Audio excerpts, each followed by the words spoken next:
Hey everyone, welcome back to another video from Wake&Tech. Today in this episode, we will be learning how to change language on Bybit. If you're using Bybit and you want to switch to a language that suits you better, this guide will walk you through. First of all, open up the Bybit application on your mobile device and log into your account.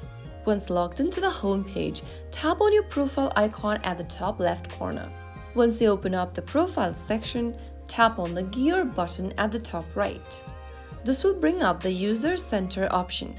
From the User Center, click on the globe icon at the top right.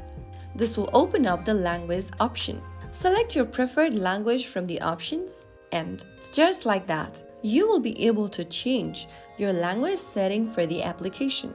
The change will apply across the entire platform. You can repeat this step for every other language change you would want. And there you have it.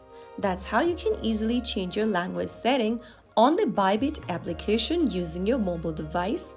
If you found the video helpful, don't forget to like, share, and subscribe to the channel. I will be back again in the next episode. Thanks for watching.